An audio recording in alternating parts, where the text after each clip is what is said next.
అందరికీ నమస్తే. నేను మీ Dharani. Welcome back to our channel princess Hayanshi. అందరూ ఎలా ఉన్నారండి? బాగున్నారా? నేనైతే చాలా బాగున్నాను. ఈరోజు మన ఛానల్లోని రెసిపీ వచ్చేసి మటన్ కర్రీ అండి. మటన్ కర్రీ అనగానే గుర్తొచ్చేది మసాలా కదా. మసాలా లేకుండా మటన్ కర్రీ మాత్రం అస్సలు చేయలేము కదా. అలా ఏం కాదండి, మసాలా వేయకుండా ఇంకా ఒక్క చుక్క కూడా వాటర్ వేయకుండా మటన్ కర్రీ చేసుకోవచ్చు. అది ఎలాగా అనేది ఈ వీడియోలో అయితే చూద్దాము. వీడియోలోకి వెళ్ళిపోయే ముందు ఒక చిన్న రిక్వెస్ట్ అండి, మన ఛానల్ని ఎవరైనా కొత్తగా చూస్తున్నట్లయితే ప్లీజ్ సబ్స్క్రైబ్ చేసుకోండి. ఇలాంటి మరిన్ని వీడియోలు మీ మొబైల్కి నోటిఫికేషన్గా రావాలి అంటే బెల్ సింబల్ని క్లిక్ చేయండి.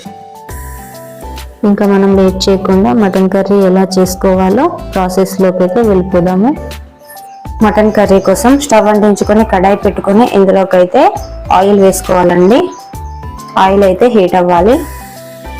మనకైతే ఇక్కడ ఆయిల్ అయితే కొద్దిగా వేడైపోయింది.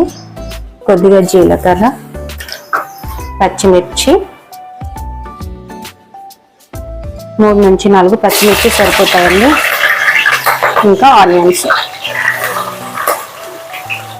పచ్చిమిర్చి ఆనియన్స్ అయితే ఒకసారి కలుపుకుందాం. ఇందులోకి ఆనియన్స్ అయితే కొద్దిగా ఎక్కువగానే వేసుకోండి. పచ్చిమిర్చి మాత్రం 2-3 సరిపోతాయి. పచ్చిమిర్చి ఓన్లీ తాలింపుకి మాత్రమే వేసుకుంటాము. ఇందులోకి మటన్లోకి అయితే కారం వేసుకొని వండుకుంటాం కాబట్టి తాలింపుకి మాత్రం 2-3 పచ్చిమిర్చి వేసుకుంటే బాగుంటుంది. ఆనియన్స్ గ్రేవీ కోసం అండి. గ్రేవీ ఎక్కువగా కావాలి అనుకుంటే ఆనియన్స్ అంత ఎక్కువగా వేసుకోండి. ఆనియన్స్తో గ్రేవీ మంచిగా వస్తుంది. ఇంకా ఇవైతే బ్రౌన్ కలర్ వచ్చేంత వరకు అయితే ఫ్రై అవ్వనిద్దాం.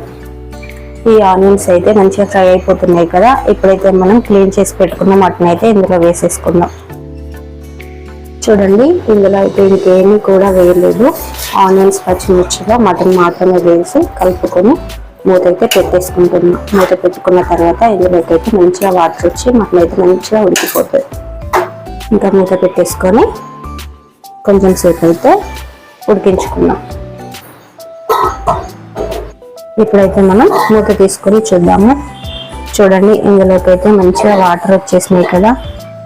ఇదైతే ఒకసారి కలుపుకొని ఇందులోకి మనం ఇప్పుడు అల్లం వెల్లుల్లి పేస్ట్, ఇంకా కారం, ఉప్పు, పసుపు అన్నీ కూడా వేసుకున్నాము. 2 టీ స్పూన్స్ అయితే అల్లం వేసుకున్నా. అల్లం అంతా కూడా పచ్చివాసన పోయే వరకు ఒకసారి కలుపుకున్నాం. ఇందులోకి మసాలా ఏం వేయట్లేము కాబట్టి అల్లం కొద్దిగా ఎక్కువగానే వేసుకున్నాము. కొద్దిగా పసుపు, కొద్దిగా ఉప్పు, రుచికి సరిపడా, ఇంకా ఇందులోకి కారం. ఇవన్నీ కూడా నేను 1/2 kg మటన్కి సరిపడా వేసుకుంటున్నా. మీరు తీసుకున్న మటన్కి సరిపడా అయితే ఇవన్నీ కూడా వేసుకోండి. ఇప్పుడైతే ఒకసారి అంతా కూడా కలుపుకుందాము.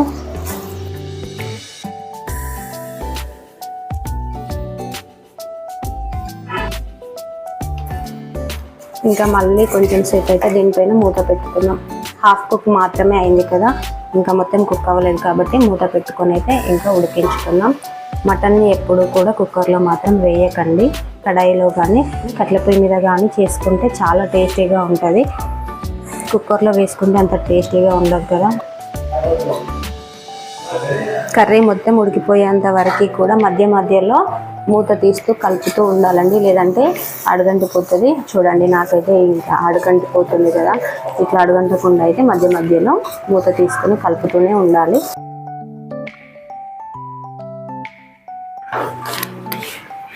ఇందులోకి ఇప్పుడు కొంచెం ధనియాల పొడి వేసుకొని కొంచెం కొత్తిమీర వేసుకొని కలుపుకుందాం. 1 టీ స్పూన్ ధనియాల పొడి వేసానండి. ధనియాల పొడి మాత్రమే వేసాను. ఇంకా వేరే గరం మసాలాలు అలాంటివి అయితే ఏమీ వేయలేదు. మసాలాలు ఎక్కువ వేయట్లేము కాబట్టి కొత్తిమీర ఎక్కువగా వేసుకోండి. ఇప్పుడు కొంచెం వేసుకొని కొత్తిమీర మళ్ళీ లాస్ట్లో దింపేటప్పుడు ఇంకొంచెం వేసుకున్నామంటే టేస్ట్ బాగుంటుంది. కలుపుకొని కొంచెం సేపు మూత పెట్టుకుని మటన్ అయితే ఉడికిపోయినట్లే. ఇంకా కొంచెం సేపు మూత పెట్టేసుకొని తర్వాత కొత్తిమీర వేసుకొని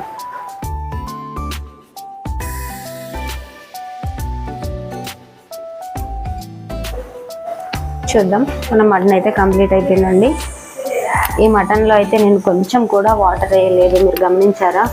చూడండి, మనం ఫస్ట్లో ఏమీ వేయకుండా ఉడికించుకున్నప్పుడు వాటర్ ఎక్కువగా వచ్చింది కదా, దాంతోనే మటన్ మొత్తం కూడా ఉడికిపోయింది, ఆయిల్లో కూడా మంచిగా ఫ్రై అయింది.